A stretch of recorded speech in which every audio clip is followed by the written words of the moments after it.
তাফসীর মাহফিল CHP।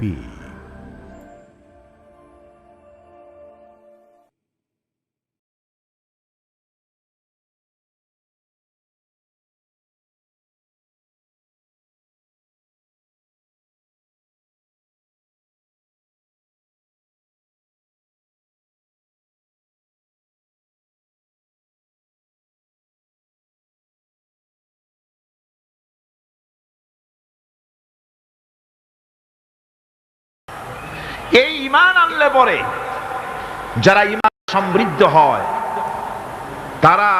তাদেরকে আল্লাহ পাক মর্যাদা দান করেন, তাদের সম্মানকে আল্লাহ পাক বৃদ্ধি করেন। আল্লাহর প্রতি ঈমান মানুষকে আত্মসম্মান বোধ সৃষ্টি করে। কারণ মানুষ আল্লাহর প্রতি ঈমান আনার আগে তারা পাথর পূজা করত, তারা গাছকে পূজা করত, সাপকে পূজা করত, তারা সূর্যকে পূজা করত, আগুনকে পূজা করত। আল্লাহ রাব্বুল আলামিন ঘোষণা করছেন, ইন্নাল্লাযীনা তাদউনা মিন দুনিল্লাহি ইবাদুন আমসালুকুম। আল্লাহ পাক বলেন, আমাকে বাদ দিয়ে তোমরা যাদেরকে তোমরা ডাকো, যাদেরকে সম্মান করো, যাদের সামনে মাথা নত করো, এরা তোমার মতো আমার গোলাম। সূর্য আমার গোলাম, চন্দ্র আমার গোলাম, গাছপালা, পাহাড় পর্বত সবই আমার গোলাম। তোমরা নিজেরা গোলাম হয়ে এই গোলামের সামনে মাথা নত করো, এরা তোমার কোনো উপকার সাধন করতে পারবে না, কোনো উপকার এরা তোমার করতে পারবে না। সুতরাং ঈমান মানুষকে সমৃদ্ধ করে, মাথা নত করতে শিখায় কেবলমাত্র কার সামনে? যখনই আমরা পড়েছি লা ইলাহা ইল্লাল্লাহু মুহাম্মাদুর রাসূলুল্লাহ, এই কালেমা যখন আমরা উচ্চারণ করেছি তখন আমাকে এই কালেমা শিখায়েছে মাথা নত করা কারো সামনেই চলবে না, একমাত্র আল্লাহ রাব্বুল আলামিন ছাড়া। তিনি ছাড়া কারো কোনো শক্তি নেই, সমস্ত শক্তির উৎসকে আন্নাল কুওয়াতা লিল্লাহি জামিআ, সমস্ত ক্ষমতার উৎস কেবলমাত্র কে? আল্লাহ পাক। সেজন্য আপনারা আমাকে জবাব দেন, খেতে দেওয়ার মালিক কে? জোরে বলতে হবে, খেতে দেওয়ার মালিক কে? পড়তে দেওয়ার মালিক কে? হাসাবার মালিক কে? কাঁদাবার মালিক কে? হায়াতের মালিক কে? মওতের মালিক কে? ক্ষমতা দেওয়ার মালিক কে? ক্ষমতা ছিনায় নেওয়ার মালিক কে? ফাআলুল লিমা ইউরিদ, যা খুশি তাই তিনি করেন। তার কাছে তার ক্ষমতার চাইতে প্রচন্ড ক্ষমতা কারো নাই। তিনি যদি কাউকে উপকার করতে চান, وَيَمْسَسْكَ اللَّهُ بِضُرٍّ فَلَا كَاشِفَ لَهُ إِلَّا هُوَ وَيُرِدْكَ بِخَيْرٍ فَلَا رَادَّ لِفَضْلِهِ। আল্লাহ পাক বলেন, আল্লাহ পাক যদি কাউকে উপকার করতে চান তাহলে তাকে কেউ ক্ষতি করতে পারে না। আর যদি আল্লাহ কাউকে উপকার করেন সেই উপকার থেকে কেউ ফিরায় রাখতে পারে না। সুতরাং ভালো আর মন্দ, খায়রিহি ওয়া শাররিহি মিনাল্লাহি তাআলা, ভালো মন্দ যা হবে সব আল্লাহর পক্ষ থেকে হয়। কার পক্ষ থেকে? এই জন্যে ঈমান আনলে পরে, ঈমান যার পোক্ত হয়ে যায়, চাকরির ভয়তে কথাটা দুর্বল করে বলে না। আমি যদি এই কথাটা বলি, ইমামতি যদি না থাকে, এই হক কথাটা যদি বলি, তাহলে আমার দাওয়াত সওয়াত যদি কমে যায়, আমার মন্ত্রিত্ব যদি না থাকে, আমার লোকেরা সম্মান করতে সম্মানটা যদি না থাকে, রুজি নষ্ট হয়ে যাবে, এই চিন্তা তারা করতে পারে না। কারণ আল্লাহ রাব্বুল আলামিন তিনি পরিষ্কার করে বলেছেন, ওয়া মা মিন দাব্বাতিন ফিল আরদি ইল্লা আলাল্লাহি রিজকুহা, এই পৃথিবীর বুকে এমন কোন বিচরণশীল জীব নাই যে জীবের রিজকের দায়িত্ব আমি আল্লাহ আমার নিজ হাতে গ্রহণ করি নাই। সমস্ত সমস্ত পৃথিবীর সকল প্রাণীর রিস্কের দায়িত্ব কার হাতে? আল্লাহ পাকের হাতে। এই পৃথিবীতে বহু প্রাণী আছে, এই পৃথিবীতে অনেক প্রাণী আছে যেই প্রাণীগুলি তাদের কোনো ব্যাংক ব্যালেন্স নাই, এক জায়গায় কোনো কিছু জমা করে রাখে না, অথচ তারা না খেয়েও মরে না। শকুন বলেন, শিয়াল বলেন, কুমির বলেন, কারো ব্যাংকে কোনো জমা নাই কোনো খাদ্য খাবার। সকালবেলায় তারা খালি পেটে বের হয়ে যায়, আর বিকেল বেলায় রব্বুল আলামিন তাদের সকলকে পেট ভরে তাদের আপন আপন বাসায় ফিরাইয়া দেন। রিস্কের মালিক আল্লাহ রব্বুল আলামিন। সেজন্য সেই জন্যে পৃথিবীতে যারা নাকি মুমিন, তারা কাউকে ভয় পায় না, কাউকে পরোয়া করে না, ভয় করে কেবলমাত্র আল্লাহ রাব্বুল আলামিনকে, আর কাউকে পরোয়া করে না। ঈমান তাকে মর্যাদা সম্পন্ন করে, ঈমান তাকে মর্যাদা বাড়িয়ে দেয়। রুজি রোজগারের জন্য আমার দেশের বহু মুসলমান এখনো মাজারগুলিতে গিয়ে সেখানে হাত পাতে, সেখানে চাদর চড়ায়, সেখানে আগরবাতি দেয়, সেখানে মোমবাতি দেয়, আর বলে ইয়া খাজা মেরা মতলব কো পুরা করে দে। বলে কিনা? সন্তান হয় না, বলে খাজা বাবা একটা সন্তান দাও। চাকরিতে উন্নতি হয় না, চাকরিতে উন্নতি দিয়ে দাও, ছেলে পরীক্ষা দেবে পাশ করাইয়া দাও। এইসব কথা কি বলে? জোরে কর নাউজুবিল্লাহ। আমার বন্ধুগণ, মাজারে এ ধরনের মানত করা, তারা গরু ছাগল মানত করে, এগুলি গিয়ে সেখানে যায় সম্পূর্ণ হারাম। এগুলি কি?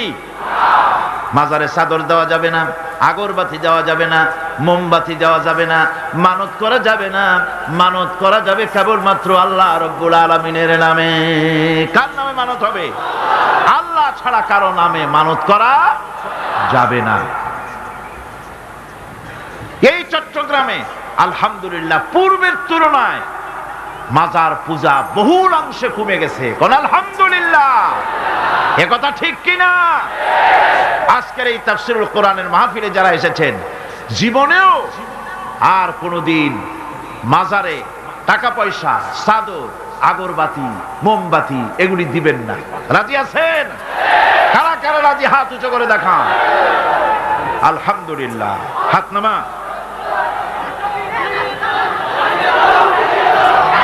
আজকে মানুষকে বিশ্বাস করুন, মানুষকে ধোঁকা দেওয়ার জন্য এরা মানুষের কাছে নানান রকমের ফন্দি ফিকের একে মানুষের সামনে গিয়ে হাজির হয়। মানুষেরা মনে করে না জানি কত বড় কত বড় হাদিয়ে জামান, কি যেন একটা মনে করে তার কাছ থেকে সাহায্য সহানুভূতি চায়। আসল ব্যাপারটা হলো, কবি খুব সুন্দর করে বলেছেন, ये हाल तेरा चाल है, ये हाल तेरा चाल है, मकसूद तेरा माल है, क्या जब तेरा चाल है लाखों को अंधा कर दिया। তোমার এই ভান ধরাটা, ভান ধরেছো, ওলি উল্লাহ সেজেছো, এগুলি হচ্ছে তোমার একটা ভান। এই ভান ধরে মানুষের পয়সা লোটার ব্যবস্থা করেছো, লাখো মানুষকে অন্ধ করে দিয়েছো এগুলি করে। সুতরাং মানুষের আজকে বুঝতে আর বাকি নাই। মানুষ আজ মাজার মুখী হওয়ার চাইতে মসজিদ মুখী বেশি হচ্ছে। কোন আলহামদুলিল্লাহ? যারা কোন আলহামদুলিল্লাহ? আমার বন্ধুগণ, ইসলাম মানুষকে শিখায়, মানুষ যখন ঈমান আনে, আল্লাহ পাক বলেন ক্ষতি থেকে বাঁচার জন্য ইল্লাল্লাযীনা আমানু, যারা ঈমান এনেছে, ঈমান আনলে পরে যে উপকারটি তার হয় তা হলো তার মধ্যে বিনয় এবং বিনম্রতা আসে। সে অহংকারী হয় না। মুমিন কখনো অহংকারী হয়? কিসের অহংকার? টাকা পয়সার অহংকার করবে। আল্লাহ পাক যদি ব্রেন টিউমার দিয়ে দেন, হার্টের মধ্যে যদি ক্যান্সার করে দেন, ব্লাডের ভিতরে যদি ক্যান্সারের জার ঢুকায় দেন, সারা জীবনে যা কামাই করেছো সব শেষ করলেও রোগ সারবে না। কথা ঠিক কিনা? এই জন্য আল্লাহ রাব্বুল আলামিন কোরআনে কারীমের মধ্যে পরিষ্কার করে বলেছেন, যারা অহংকার করো, আমার আইন ভালো লাগে না, আমার দিন পছন্দ হয় না, আমার ইসলাম ভালো লাগে না, যদি পছন্দ না হয় বেরিয়ে যাও। ইয়া মা'শারাল জিন্নি ওয়াল ইনসি ইন ইসতাতা'তুম আন তানফুযু মিন আকতারিস সামাওয়াতি ওয়াল আরদ ফানফুযু লা তানফুযুনা ইল্লা বিসুলতান। ইয়া মা'শারাল জিন, হে পৃথিবীর জেনেরা, ওয়াল ইনস, এবং পৃথিবীর মানুষেরা, যদি সম্ভব করতে পারো আমার এরিয়া থেকে, আমার বিশ্ব থেকে, আমার পৃথিবী থেকে বেরিয়ে যাও। পারবে না, বেরিয়ে যেতে পারবে না। আকাশ আর জমিন দিয়ে এমন ভাবে কভার করেছি, এমন ভাবে প্যাকেট করে দিয়েছি, আমার এই এরিয়া ছেড়ে বেরিয়ে যাওয়ার কোনো উপায় নাই। আছে উপায়? কোনো উপায় নাই। সুতরাং অহংকার করো না, টাকার অহংকার, বিদ্যার অহংকার, স্বাস্থ্যের অহংকার করো না। অনেকে স্বাস্থ্যের অহংকার করে, আমি বলি স্বাস্থ্য খুব ভালো, খুব ভালো, হাঁটার সময় মাটি মসমস করতে থাকে। আপনি কি করতে পারবেন এই অহংকার করে? আল্লাহ পাক বলছেন, ওয়ালা তামশি ফিল আরদি মারহান ইন্নাকা লান তাখরিকাল আরদা ওয়া লান তাবলুগাল জিবালা তুলা। আমার এই জমিনের উপরে অহংকার করে হেঁটো না। তুমি তোমার পায়ের আঘাত দিয়ে আমার জমিনটাকে ধসায় দিতে পারবে না, আর অহংকার করে তুমি পাহাড়ের উচ্চতাও ছাড়াই যেতে পারবে না। সুতরাং অহংকারও করো না। আল্লাহ পাক অহংকারীকে পছন্দ করেন না। অহংকার করা আল্লাহ নিষেধ করে দিলেন। যে ব্যক্তি মুমিন, ঈমান জেনেছে, অহংকার থেকে সে মুক্ত হয়ে যায়, এটা ঈমানের বড় ফায়দা। যে ব্যক্তি পড়েছে লা ইলাহা ইল্লাল্লাহু মুহাম্মাদুর রাসূলুল্লাহ, এই কালেমা যেই পড়লো অহংকার থেকে মুক্ত হয়ে গেল। জিকির করুন সুবহানাল্লাহ, আলহামদুলিল্লাহ, লা ইলাহা ইল্লাল্লাহ, সুবহানাল্লাহ, আলহামদুলিল্লাহ, লা ইলাহা ইল্লাল্লাহ। অহংকার কার জমিনে করবি? জমিনের মালিক হচ্ছেন আল্লাহ পাকে। জমিনের মালিককে চিল্লায় কোন? আরো জোরে বলেন, জমিনের মালিক কে? লিল্লাহি মা ফিস সামাওয়াতি ওয়া মা ফিল আরদ। আকাশের মালিক, জমিনের মালিক, সার্বভৌমত্বের মালিক, সব কিছুর একচ্ছত্র মালিকানা কার হাতের মুঠায়? আল্লাহ পাকের হাতের মুঠার মধ্যে। সুতরাং মুমিন ব্যক্তি, যে ব্যক্তি ঈমান আনবে, তার মধ্যে অহংকার থাকবে না, সে অহংকার থেকে মুক্ত হয়ে যাবে। আমার বন্ধু, ঈমান যে আনবে, আল্লাহ পাক বলেন, ওয়াইবাদুর রাহমানিল্লাযীনা ইয়ামশুনা আলাল আরদি হাওনা। রহমানের বান্দা যারা, তারা জমিনের উপরে মাথা নিচু করে তারা হাঁটে, বিনয়ের সাথে হাঁটে, অহংকার করে না। বুক ফুলায়া মাথা উঁচু করে অহংকার করে হাঁটে না। দেখে নেব, এরকম করে চিল্লায় না। মানুষের উপরে দুঃশাসন, জুলম ইত্যাদি তারা করে না। আমার বন্ধুগণ, ঈমান যারা আনে, ঈমান তাকে আরো একটি মর্যাদা, আরো একটি গুণ, আরেকটি কোয়ালিটি তার মধ্যে সৃষ্টি করে দেয়। সে জানে মওতের মালিক হচ্ছে আল্লাহ রব্বুল আলামিন। কেউ আমার জীবন নিতে পারবে না। এক মুহূর্ত হায়াত থাকতে আমার জীবন কেউ নিতে পারবে না। কথা ঠিক কিনা? হায়াত থাকতে কেউ মরবে না। সুতরাং সে আল্লাহ ছাড়া কাউকে ভয় করবে না। মৃত্যু তো আসবেই, আজ হোক কাল হোক, মৃত্যু আসবে কিনা? কুল ইন্নাল মাউতাল্লাযী তাফিরুনা মিনহু ফাইন্নাহু মুলাকীকুম। মরণ থেকে পালাও তুমি, মরণ তোমায় লইবি ঘিরি, যদিও সুদূর আকাশ পানে, লুকাও সেথায় লাগিয়ে সিঁড়ি। এ মহারোগের ঔষধ নাই, এ মহারোগের চিকিৎসক নাই, নাই সে ঔষধ জগতে, খুঁজিয়া কাতর হইলে কি হবে, পারিবে না তারে ফিরাতে। মৃত্যু অবশ্যই আসবে এবং তোমাকে গ্রেফতার করবে। তুমি যেখানেই থাকোই না কেন, মৃত্যু আসবেই। মৃত্যুর হাত থেকে কেউ রেহাই পাবে না, মৃত্যু আসবে। সুতরাং মরণ যখন আসবে, তখন এই মৃত্যু থেকে কেউ যখন বাঁচবে না, তখন সকলকেই সাহসী হতে হবে। এই ঈমান মানুষকে দুর্জয় সাহসী বানায়। মৃত্যুকে সে পরোয়া করে না। সুবহানাল্লাহ বিহামদিহি। সে ভয় করে কেবলমাত্র কাকে? আল্লাহ রাব্বুল আলামিন। কার কাউকে ভয় করে না।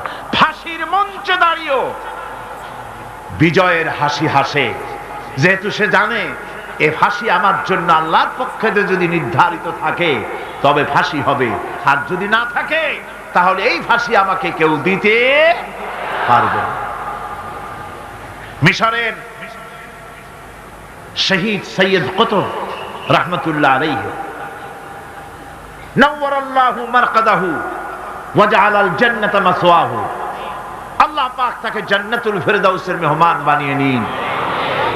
মিশরের প্রেসিডেন্ট জামাল নাসের তাকে ইসলামী আন্দোলন করার অপরাধে, ফি জিলালিল কোরআন লেখার অপরাধে, মাআলিমু ফিত তারিক এই কিতাব লেখার অপরাধে তাকে গ্রেফতার করলো, তাকে কয়েদখানার ভিতরে ঢুকালো এবং সেইখানে ক্ষুধার্ত পাগলা কুকুরকে ঢুকিয়ে দিল।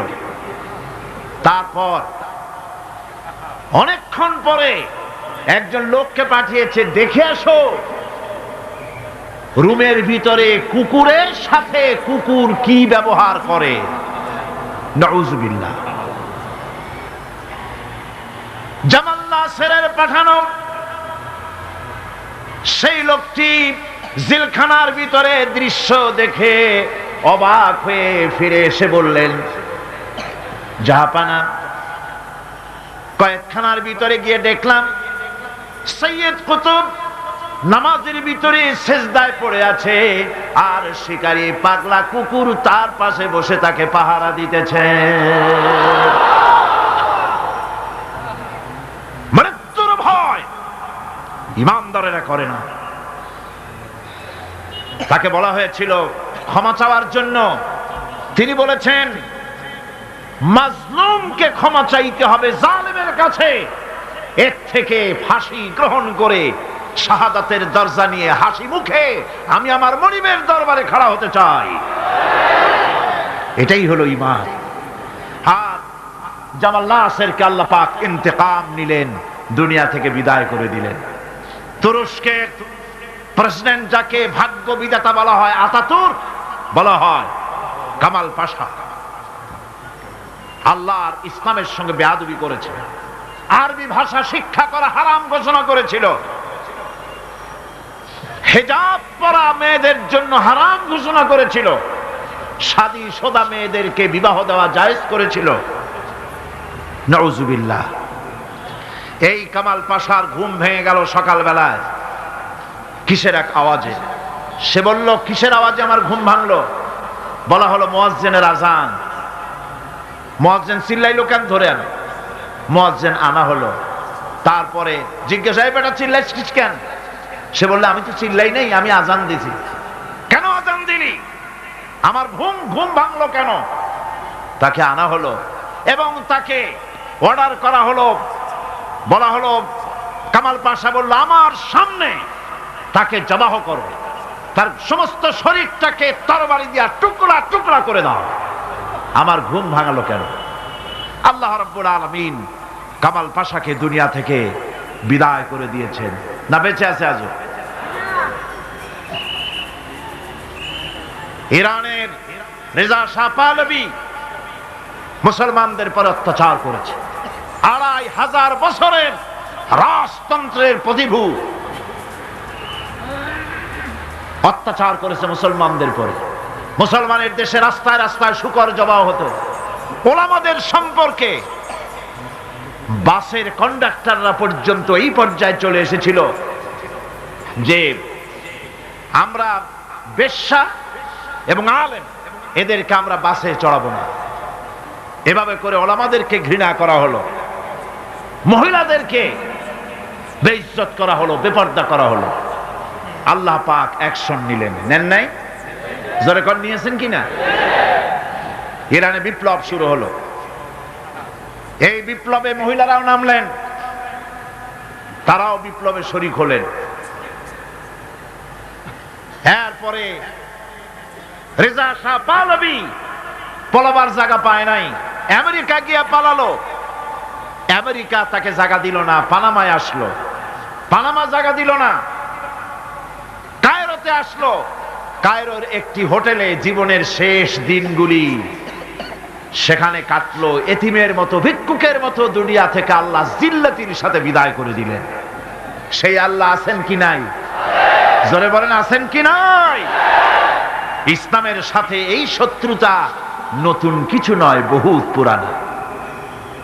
সতিজা কর রহা হ্যায় अज़ल से ताइमरोज, सतीजा कर रहा है अज़ल से ताइमरोज, चरागे मुस्तफा भी से शरारे बुलहबीस। সেই আবহমান কাল থেকে ইসলামের বিরুদ্ধে এই ষড়যন্ত্র চলে আসছে। আবু জাহেলের গোষ্ঠীরা চেয়েছে চিরকাল মুহাম্মদ সাল্লাল্লাহু আলাইহি ওয়াসাল্লামের তাওহীদের চারাককে, নবুয়তের চারাককে নির্বাপিত করে দেওয়ার জন্য, কিন্তু তারা নিবাইতে পারে নাই। কারণ ইসলাম আল্লাহ পাকের কাজ। সকলে বলেন কাজ। আল্লাহ রাব্বুল আলামিন বলেন, ইউরিদুনা লিইউতফিউ নূরাল্লাহি বিআফওয়াহিহিম ওয়াল্লাহু মুতিম্মু নূরিহি ওয়ালাউ কারিহাল কাফিরুন। ওরা চায় মুখের ফু দিয়ে আমার আলোকে নির্বাপিত করে দেবে। আল্লাহ পাক বলেন, আমি আমার আলোকে পূর্ণতা দান করব, তাতে কাফির বেঈমানদের মনের মধ্যে যত জ্বালা যন্ত্রণা হোক না কেন, ওদের মনে যত কষ্ট হোক, আমার দ্বীনের আলোকেও নির্বাপিত করতে পারবে না। আবু জাহেল চেয়েছিল মক্কায় রাসূল করিম সাল্লাল্লাহু আলাইহি ওয়াসাল্লামকে শেষ করে দিবেন, কিন্তু পেরেছে কি? পারে না। আবু জাহেলের গোষ্ঠী শেষ হয়েছে, কিন্তু রাসূল করিম সাল্লাল্লাহু আলাইহি ওয়াসাল্লামের আওয়াজ বিশ্বময় চালু আছে। ওয়ারাফানা লাকা যিকরাক, আল্লাহ পাক বলেছেন, আমি আপনার প্রশংসার দিগন্তকে বিশ্বময় ছড়িয়ে দেব। সুবহানাল্লাহ বিহামদি। আজ লন্ডনে, আমেরিকায় আযান হয় মসজিদে। সেই আযান আগে হতো মসজিদের ভেতরে, আর খ্রিস্টানদের গির্জার ঘন্টা বাজতো মসজিদের বাইরে। মুসলমানেরা কেস করলো কোর্টে, একই ধর্মীয় কারণে খ্রিস্টানরা গির্জার বাইরে ঘন্টা পিটায়, আর আমাদের একই ধর্ম, আমরাও মানুষকে আহ্বান জানাই আজানের মাধ্যমে, সেটা মসজিদের মধ্যে দিতে দেওয়া হয়। এই আইনের আমরা প্রতিবাদ করছি। 3 বছর কেস চলল। 3 বছর কেস চলার পর ইংল্যান্ডে এখন মসজিদগুলিতে হর্ন বাইরে দিয়ে আজান শুরু হয়ে গেছে। লন্ডনের বুকে মসজিদের আজান মাইকে যখন ছড়িয়ে পড়লো, আমার মনে পড়লো তখন বিশ্বকবি, কবি সম্রাট আল্লামা ইকবাল রহমতুল্লাহ আলাইহির কথা। তিনি কি সুন্দর করি না বলেছেন, মাগরিব কি ওয়াদিও মে গूंजी अदा हमारे, मगरिब की वादियों में गूंजी अदा हमारी, थमथा न था किसी से सैल रवा हमारा। প্রচ্ছ এবং প্রতীচ্যে, পাহাড়ে পর্বতে, ইথারে সমুদ্রে, সর্বত্র রণিত অনুরণিত হবে, ধ্বনিত প্রতিধ্বনিত হবে বিশ্বময় লা ইলাহা ইল্লাল্লাহু মুহাম্মাদুর রাসূলুল্লাহ। এটাকে ঠেকাবার ক্ষমতা কারো নাই। আজ যদি দুনিয়া বাঁচতে চায়, আমরা কি বাঁচতে চাই? বলেন, আমরা কি বাঁচতে চাই? তাহলে আমরা যদি বাঁচতে চাই, সম্মান নিয়ে যদি বাঁচতে চাই, আল্লাহর নবী বলেছেন, ইয়া আইয়ুহান নাস কুলু লা ইলাহা ইল্লাল্লাহ তুফলিহু। বাঁচার একটাই পথ, সমাজতন্ত্র নাকি পুঁজিবাদ, ধর্মনিরপেক্ষ মতবাদ? বাঁচার পথ কি? ইসলাম, শুধুমাত্র ইসলাম, একমাত্র ইসলাম। বাঁচার আর কোন পথ। সুতরাং সেই বাঁচার পথ আমাদের হাতে ফিরে আসতে পারে। কিভাবে পারে? আমরা আল্লাহর কাছে চাইবো, আল্লাহ এমনি দিয়ে দিবেন? বলেন দিবেন? না কোশিশ করতে হবে, চেষ্টা করতে হবে, সাধনা করতে হবে, জিহাদ করতে হবে, রক্ত দিতে হবে। সাহাবায়ে কেরাম রক্ত দিয়েছেন। রাসূল করিম সাল্লাল্লাহু আলাইহি ওয়াসাল্লাম তার দান মোবারক শহীদ হয়েছে, হয় নাই? রাসূল করিম সাল্লাল্লাহু আলাইহি ওয়াসাল্লাম জীবন, তার দাঁত শহীদ হয়েছে, তায়েফে রক্ত দিয়েছেন, সাহাবায়ে কেরাম জীবন দিয়েছেন। এত কিছু করার পর তারপর ইসলাম প্রতিষ্ঠিত হয়েছে। এত সহজে ইসলাম আসে না। আজ যদি আমরা জিহাদি প্রেরণায় দিন প্রতিষ্ঠার পথে এগিয়ে আসি, তাহলে এর পরিণতিতে পাবো আমরা জান্নাত। কি পাবো? জান্নাত হচ্ছে সবচাইতে বেশি লোভনীয়, আর জাহান্নাম হচ্ছে সবচাইতে বেশি নিকৃষ্ট, ভীতিপ্রদ। আমাদেরকে কেউ ক্ষতি করতে পারবে না, কেউ আমাদেরকে ধ্বংস করতে পারবে না, যদি আমরা আল্লাহর পথে থাকি। আল্লাহর পথেই আমাদের জানমাল ব্যয় করতে হবে। কারণ আল্লাহ পাক কোরআন শরীফের মধ্যে বলেছেন, ইন্নাল্লাহা আশতারা মিনাল মুমিনিনা আনফুসাহুম ওয়া আমওয়ালাহুম বিআন্না লাহুমুল জান্নাহ। আল্লাহ রাব্বুল আলামিন বলেন, আমি আমার মুমিনের জান এবং মালকে আমি খরিদ করে নিয়েছি, বিনিময়ে আমার মুমিনকে আমার জান্নাত দান করেছি। সুবহানাল্লাহ। মুমিন ব্যক্তি সে ঘোষণা করবে আল্লাহ পাকের সামনে। আল্লাহ শিখায় দিয়েছেন, ঘোষণা করো, কুল ইন্না সালাতি ওয়া নুসুকি ওয়া মাহইয়ায়া ওয়া মামাতি লিল্লাহি রাব্বিল আলামিন। বলো, আমার জান, আমার মাল, আমার সবকিছুকে আমি আল্লাহর ওয়াস্তে, আমার নামাজ, আমার হায়াত, আমার কুরবানি, আমার মত, সবকিছু আল্লাহর জন্য নিবেদিত করে দিলাম। কার জন্য? এই কথা মুমিন ব্যক্তিকে ঘোষণা করতে হবে, মুমিনকে মনে রাখতে হবে। মুমিন ব্যক্তির সবচাইতে বড় উপকার যে সে যত বড় গুনাহগার হোক, ইমাম তাকে এই সাহায্য করে, যত বড় গুনাহগার হোক আল্লাহ তাকে ক্ষমা করে দিবেন যদি সে আল্লাহর কাছে তওবা করে। সে যদি মাপ চায়, আল্লাহ তাকে তওবা করলে মাফ করে দিবেন। এটা হলো ইমাম তাকে নিরুৎসাহিত করে না, ইমাম তাকে নিরাশ করে না, ইমাম তাকে আশার আলো তার বুকের মধ্যে জ্বালিয়ে দেয়। আলহামদুলিল্লাহ। বন্ধুগণ, আল্লাহ রাব্বুল আলামিনের কাছে মানুষ অন্যায় করলে, গুনাহ করে যদি মাবুদের কাছে, আল্লাহ রাব্বুল আলামিনের কাছে যদি দোয়া করে, আল্লাহ পাক বলেছেন, ওয়া ইযা সালাকা ইবাদি আন্নী ফাইন্নী করিব। ও নবী, বান্দা যখন আমার ব্যাপারে প্রশ্ন করে, আপনি বলে দেন আমি বান্দার অতি নিকটবর্তী, আমি বান্দার একদম কাছে। বান্দা যদি গুনাহ করে আমার কাছে মাপ চায়, চোখের পানি ফেলে দেয়, আমি তার গুনাহকে মাফ করে দেব। আল্লাহর কাছে দুইটা ফোঁটা বেশি প্রিয়। একটা হলো জিহাদের ময়দানে যে রক্ত ফোঁটা পড়ে, এই রক্ত ফোঁটা, আর একটা হলো চোখের পানি। আল্লাহর ভয়তে বান্দার চোখ থেকে যে পানি ফোঁটা পড়ে, আল্লাহ রাব্বুল আলামিন এই পানি ফোঁটায় খুশি হয়ে যান। পৃথিবীতে এমন কেউ নাই যে আপনাকে বলবে, যায় আমি তোর অপরাধ মাফ করে দেই। এরকম কেউ কি আছে? কেউ নেই। কিন্তু আল্লাহ পাক বলেন, আমার কাছে ফিরে আয়। চুরি করেছিস, ফিরে আয়। জিনা করেছিস, মদ খেয়েছিস, ফিরে আয়। যত অপরাধ করেছিস, ফিরে আয়। আল্লাহর কাছে বান্দা যখন তওবা করে, গুনাহ করে মাফ চায়, আল্লাহ মাফ করে দেন। শুধু মাফ করেন না, শুধু মাফ করেন না, তার সাইয়্যাতগুলি আল্লাহ রাব্বুল আলামিন হাসানাত দিয়ে বদলায় দেন। সে যে গুনাহ করেছিল সেই গুনাহগুলি হাসানাত দিয়ে বদলায় দেন। তিনি এমন এক মহান সত্তা যার কাছে চাইলেই তিনি খুশি হন। हर हमेशा देने को वो तैयार है, हर हमेशा देने को वो तैयार है, जो ना मांगे उससे वो बेजार है। যে চায় আল্লাহ তারে বেশি করে দেন, যে চায় না আল্লাহ পাক তার প্রতি নারাজ হয়ে যান। সুতরাং চাওয়াটাই বেশি জরুরি। রাতের আধারে তাহাজ্জুদের নামাজ পড়ে মানুষ যখন কান্দে, মুসলিম শরীফের হাদিসে এসেছে প্রতি রাত্রে আল্লাহ রাব্বুল আলামিন শেষ আকাশে সেখান থেকে মানুষকে ডাকেন, ও আমার বান্দারা আমার কাছে চাও, কে অপরাধ করেছো, গুনাহ করেছো।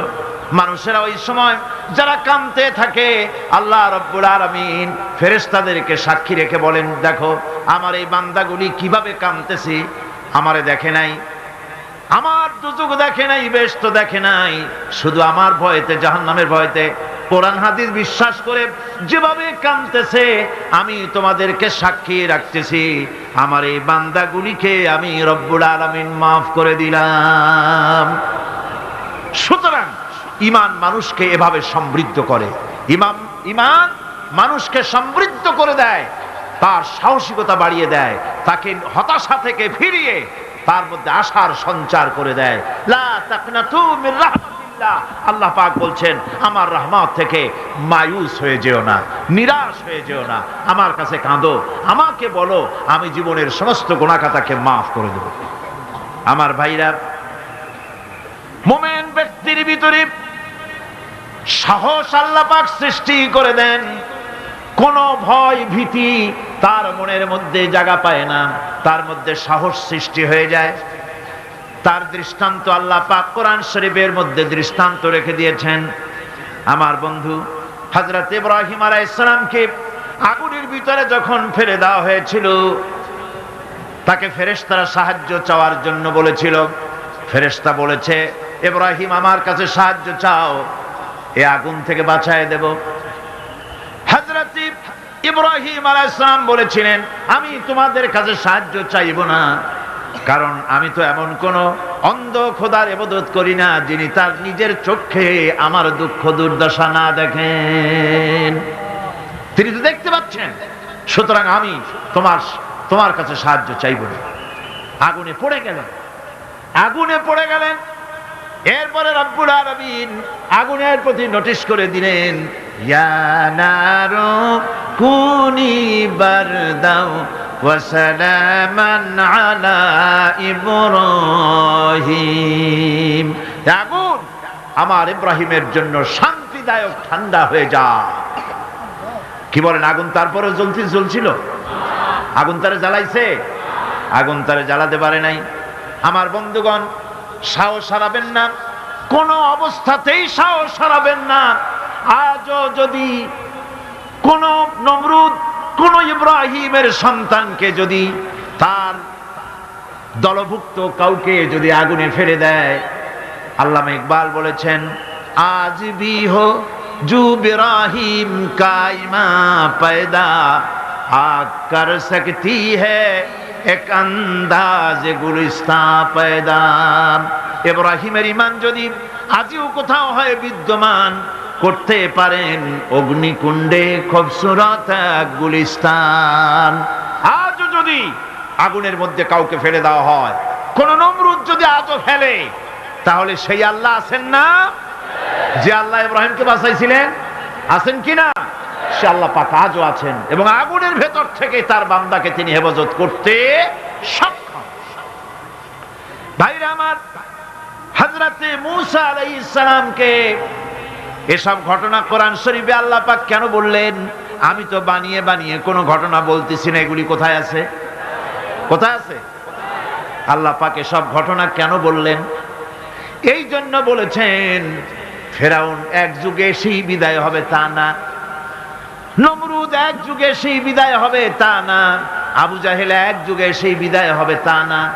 আবু জাহেল, নমরুদ, ফেরাউন আসবে না, কিন্তু তাদের নাতি নাতনিরা তো আসবেই। তখন যেন তোমরা ভয় পেও না। আল্লাহ রাব্বুল আলামিন কোরআনে কারীমের মধ্যে পরিষ্কার করে বলে দিয়েছেন, এসব ঘটনা শোনায়েছেন ইবরতের জন্য। কিসের জন্য বলেন? ইবরতের জন্য। আমরা তো ইবরত বুঝি না, আমরা উপদেশ বুঝি না, শুধু ফুর্তি করি। জগা জি লাগানে কে লিয়ে ये दुनिया नहीं है, जगह जी लगाने के लिए ये दुनिया नहीं है, ये इबरत की जा है तमाशा नहीं है। এই পৃথিবী তো খেল তামাশা করার জায়গা না, এই পৃথিবী তাস খেলা জুয়া খেলার জায়গা না, এটা উপদেশ গ্রহণ করার জায়গা। উপদেশ দেখো, শেখো, উপদেশ গ্রহণ করো। হযরতে মুসা আলাইহিস সালামের কথা আল্লাহ শুনাইলেন। এই কোরআন শরীফের ভিতরে এক জায়গায় দুই জায়গায় নয়, অসংখ্য জায়গায় মুসা আলাইহিস সালামের কথা আল্লাহ বলেছেন, ঠিক কিনা? ইব্রাহিম আলাইহিস সালামের কথা বলেছেন, ঠিক কিনা? মুসা আলাইহিস সালামের কথা আল্লাহ পাক শুনাই দিলেন। ফেরাউন তার পিছনে লেগে গেল। মুসা আলাইহিস সালামের অপরাধটা কি? অপরাধ হলো তিনি বলেছিলেন লা ইলাহা ইল্লাল্লাহ। জোরে বলেন লা ইলাহা ইল্লাল্লাহ। আরো জোরে লা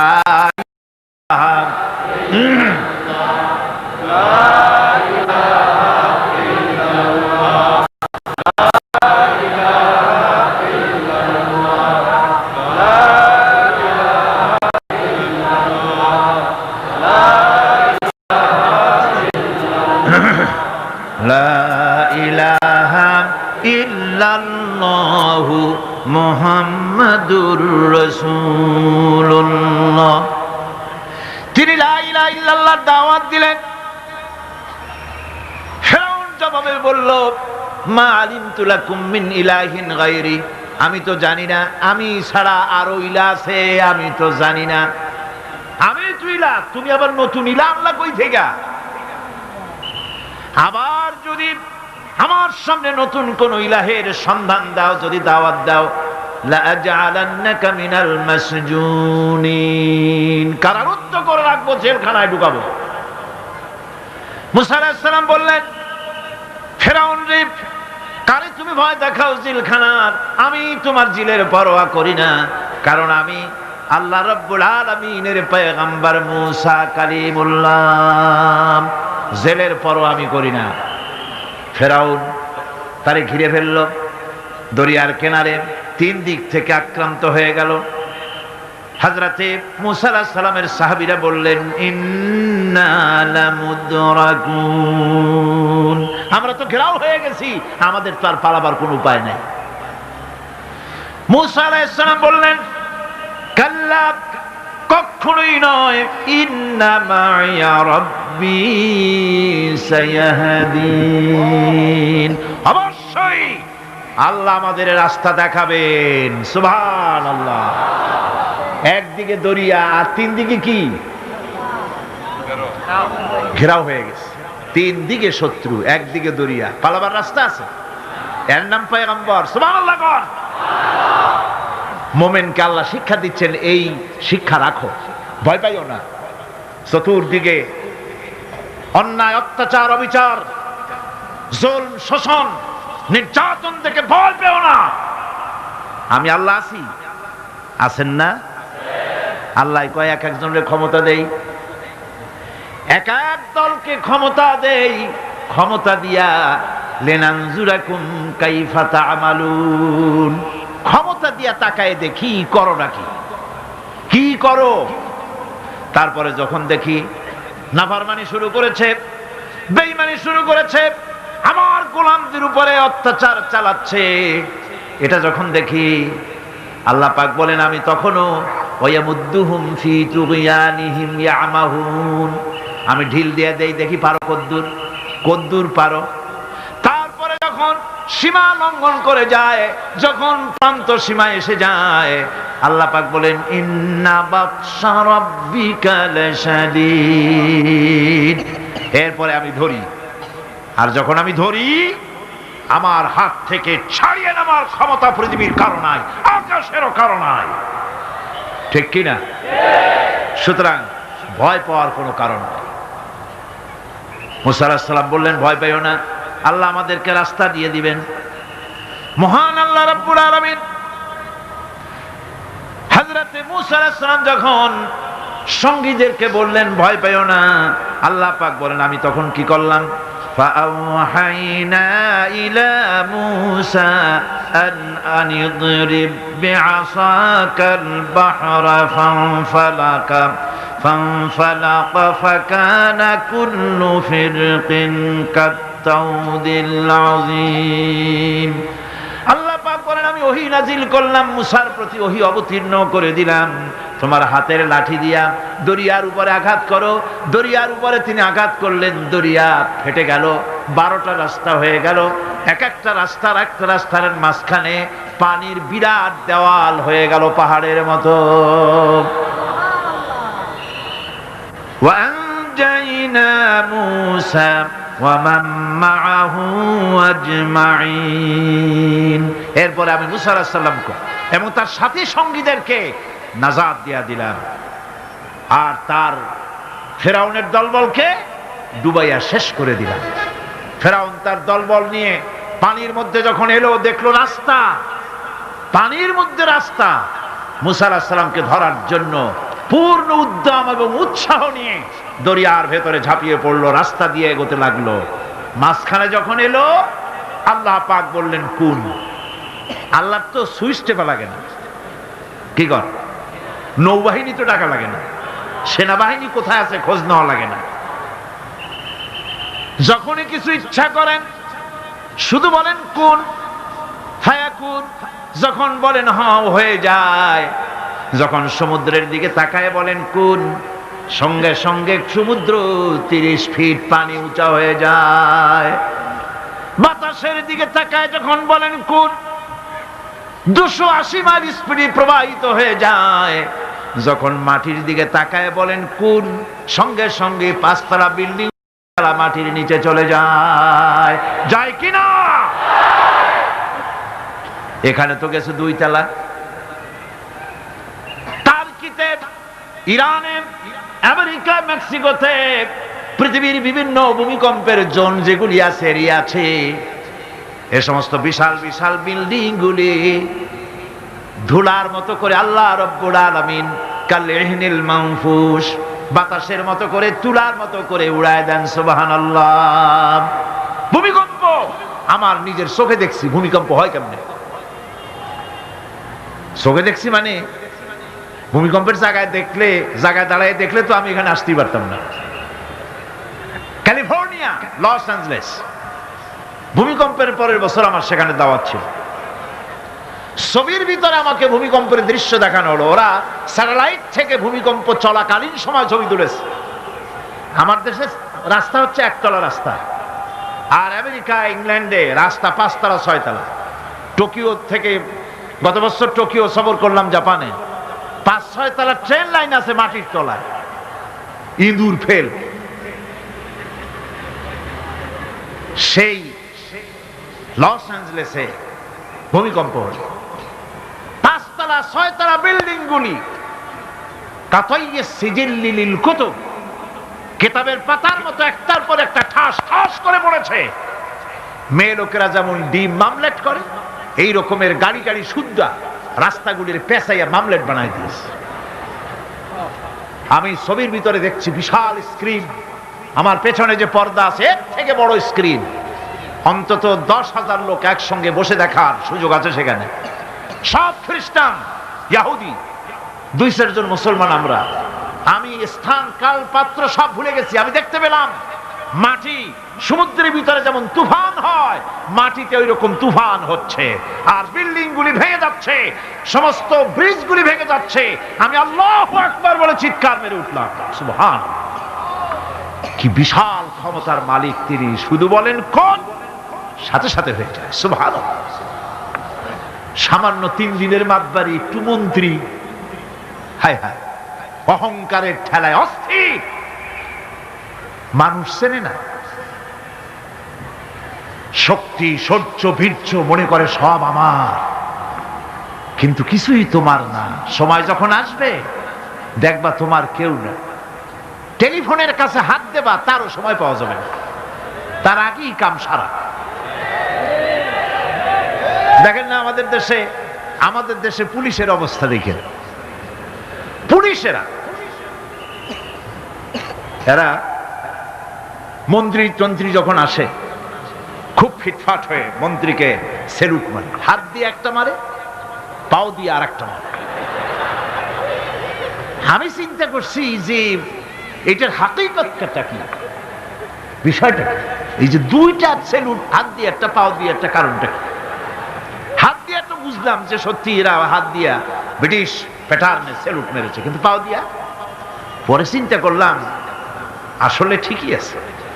তার মানে হলো এর হাকিকত হচ্ছে যতদিন মন্ত্রী সাহেব এই সরকারের আইন মেনে, এই সংবিধান মেনে বাংলাদেশের স্বাধীনতা, স্বাধীন অস্তিত্ব, সার্বভৌমত্বকে মর্যাদা দিয়া যতদিন চলবেন এরকম মারব। আর যখন বেকায়দা করবেন হাত দিয়া না, নিচেরটা দিয়ে মারব। কথা ঠিক কিনা কন? আজকের যে স্বরাষ্ট্রমন্ত্রী, কালকে দেখবেন পিটানের ঠেলায় ক্ষমতায় যদি না থাকে হসপিটালে শুয়ে আছে। এগুলি তো আমরা পত্রিকায় দেখি, ছবি শুদ্ধ দেখি। কথা ঠিক কিনা? এগুলি আমি বললাম কেন? এই জন্য বললাম ইতিহাস ভুলে যাওয়া উচিত না, ক্ষমতার দম্বে পাগল হয়ে যাওয়া উচিত না। আল্লাহ পাক বলেছেন লিনানজুরাকুম কাইফা তা'মালুন, ক্ষমতা দিয়ে আমি দেখি আমলটা কি করো, তোমার আমলটা কি হয়, কি ধরনের ব্যবহার করো জাতির সাথে, মানুষের সাথে। ক্ষমতার দম্বে পাগল হয়ে যেও না।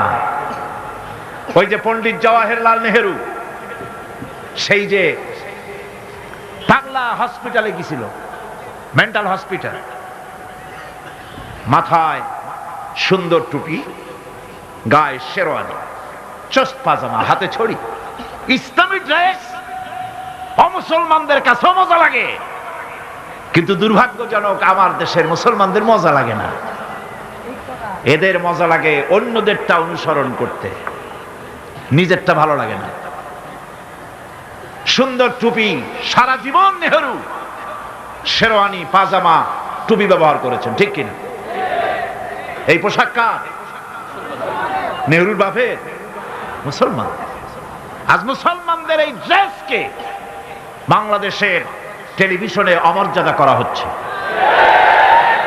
আমি পার্লামেন্টে যখন এই কথা বললাম যে বাংলাদেশের টেলিভিশন মুসলমানদের দাড়ি আর টুপি নিয়ে উপহাস করে, আমার পাশের থেকে একজন ট্রেজারি বেঞ্চ থেকে বলল, আপনি মিথ্যা বলছেন, আল্লাহর গজব হবে আপনার উপরে। আমি বললাম ওয়েট এন্ড সি, গজব কার উপরে হয় আমরা দেখি, অপেক্ষা করি। ভিলেন পার্টে যে অভিনয় করে টিভিতে, নাটকে, সিনেমায়, একটা খারাপ চেয়ারম্যান, একটা খারাপ লোক অভিনয় করার জন্য যাকে আনা হয় তার মাথায় একটা টুপি থাকে কিনা, টেলিভিশনে থাকে কিনা, লম্বা একটা জামা থাকে কিনা, মুখে দাড়ি থাকে কিনা, কাঁধে একটা রুমাল থাকে কিনা। এবার আমি প্রশ্ন করি, মুসলমানদের মাথার টুপি কি জামাত ইসলামী? মুসলমানদের দাড়ি আর লম্বা জামা কি শিবিরে? এই দাড়ি আর টুপি বিশ্বনবী মুহাম্মদ রাসূলুল্লাহ সাল্লাল্লাহু আলাইহি ওয়াসাল্লামের। সুতরাং 12 কোটি মানুষের, 12 কোটি তাওহীদি জনতার, 12 কোটি তাওহীদি জনতার রেভিনিউ নিয়ে, তাদের ট্যাক্স নিয়ে রাসূলুল্লাহর সুন্নতের সাথে যারা বেয়াদবি করে, আল্লাহ রাব্বুল আলামিন অবশ্যই আযাব এবং গজবে তাদেরকে নিবেদিত করবেন।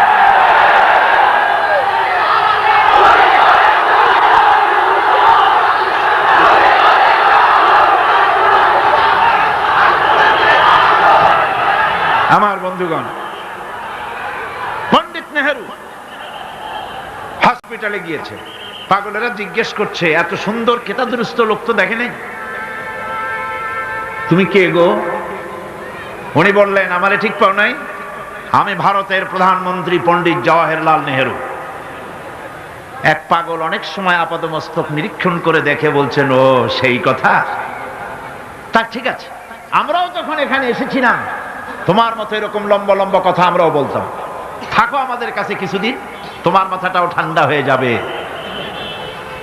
সুতরাং দুনিয়ার এই রঙ্গমঞ্চে এসে যারাই স্বৈরাচার হয়েছে, মানুষের উপর নির্যাতন করেছে, নিজের মন গড়া আইন কানুনকে চাপায় রাখবার চেষ্টা করেছে, নিজের ক্ষমতাকে দীর্ঘস্থায়ী করার জন্য দলীয়করণ, আত্মীয়করণের নিকৃষ্টতম উদাহরণ সৃষ্টি করেছে, আল্লাহ রাব্বুল আলামিন গজব দিয়ে তাদেরকে বিদায় করেছে।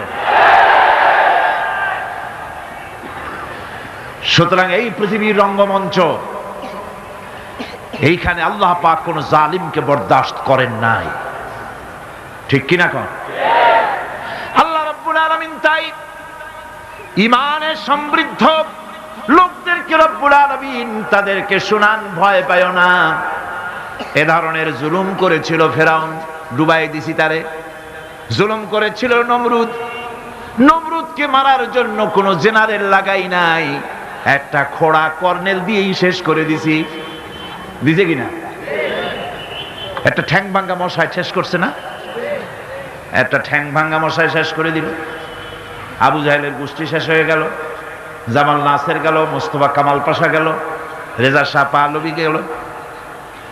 তাদের প্রেতাত্মা যারাই দুনিয়ায় যেই মঞ্চে আসলো আল্লাহ বিদায় করে দিলেন। কিন্তু এমনই দুর্দশা, যে যায় লঙ্কা সেই আর মানুষ হালে ফেরে না। যাওয়ার আগে খুব দোয়া করে, আল্লাহ আর একটা বার, কিন্তু গেলে আর উস থাকে না, ঠিক কিনা? আমার বন্ধু, ভয় পাওয়ার কারণ নাই। কোরআনে কারীম পরিষ্কার করে ঘোষণা করছেন, আল্লাহ রাব্বুল আলামিনের নবী তাকেও কাফির বেঈমানেরা দুনিয়া থেকে মিটাই দিতে চেয়েছে। হিজরতের রাতে হযরত আবু বকর সিদ্দিক রাদিয়াল্লাহু তাআলা আনহুকে সঙ্গে করে নিয়ে নবীজি সর পাহাড়ে চলে গেলেন। ফজর হয়ে গেল। হযরত আবু বকর বলেন, হুজুর আর বাঁচার উপায় নাই, কাফেররা দেখে ফেলবে, এখনই পালাই, গুহার মধ্যে ঢুকি। এই গুহার ভিতরে সাপ থাকতে পারে, বিচ্ছু থাকতে পারে, আমি আগে ঢুকি, সাফ করি, যদি কোনো বিপদ হয় আমার উপর থেকে হয়ে যাক, আল্লাহর নবী বেঁচে থাকুন। গুহার ভিতরে নেমে নিজ হাতে সবকিছু সাফ করে হুজুরকে সেখানে তিনি ডাকলেন। নবীজি বললেন, আবু বকর, বড় কষ্ট করেছি, একটু বিশ্রাম করি। হযরত আবু বকর উলুর উপরে মাথা রেখে হুজুর ঘুমায় গেলেন। রাসূল করিম সাল্লাল্লাহু আলাইহি ওয়াসাল্লাম ঘুমিয়ে আছেন। কাফেররা খুঁজতে খুঁজতে এসে গেছে। হযরত আবু বকর বলেন, হুজুর বাঁচার উপায় নাই, কাফেররা গুহার দরজা পর্যন্ত এসেছে, আমরা তো ধরা পড়ে গেলাম। হুজুর বলেন, ভয় পেও না, চিন্তা করো না, ইন্নাল্লাহা মা'ানা, লা তাহজান, ইন্নাল্লাহা মা'ানা। কোনো চিন্তা করো না, পেরেশান হয়ো না, আমরা মাইনরিটি নই, আমরাই মেজরিটি, কারণ আল্লাহ রাব্বুল আলামিন আমাদের সাথে আছেন। কাফেররা কিচ্ছু করতে পারলো না, আল্লাহ পাক হেফাজত করলেন, আল্লাহ তাকে মদিনায় আনলেন, আল্লাহ প্রেসিডেন্ট বানাই দিলেন। সুবহানাল্লাহ, সুবহানাল্লাহ কইতে ইচ্ছে করে না? দুনিয়ায় এই ষড়যন্ত্র নতুন কিছু নয়। হযরত ইউসুফ আলাইহিস সালামকে এই কোরআন সাক্ষী, কে সাক্ষী? ইউসুফ আলাইহিস সালামকে ভাইরা ষড়যন্ত্র করে কুয়ার মধ্যে ভালাই দিল, কুয়ার ভিতরে ফেলে দিল। ওরা মনে করলো কুয়ার ভিতরে ইউসুফ আলাইহিস সালাম মরে যাবেন, আর মাথা উঁচু করে দাঁড়াইতে পারবে না। কিন্তু ইউসুফ আলাইহিস সালামের ভাইরা বুঝতে পারে নাই এটা কোনো কুয়া নয়, মরণ কুয়া নয়। আল্লাহ এটাকে বানালেন একটা টানেল, একটা সুড়ঙ্গ, একটা মুখ দিয়া ইউসুফ আলাইহিস সালামের ভাইরা ইউসুফ আলাইহিস সালামকে কুয়ার মধ্যে ফেলে দিলেন। কুয়ার আরেক মুখ দিয়া রব্বুল আলামিন হযরত ইউসুফকে নিয়ে মিশরের প্রেসিডেন্ট বানায় দিলেন। আল্লাহ রব্বুল আলামিনের এই প্রচন্ড ক্ষমতা তার। ইন্নাল্লাহা আলা কুল্লি শাইইন কাদির, সমস্ত জিনিসের উপরে কুদরত রাখেন, ক্ষমতা রাখেন। মোমেন ব্যক্তি এসব শুনিয়া কলজা ফুলা দেহের চাইতে কলিজা বড় হয়ে যায়। সুবহানাল্লাহ।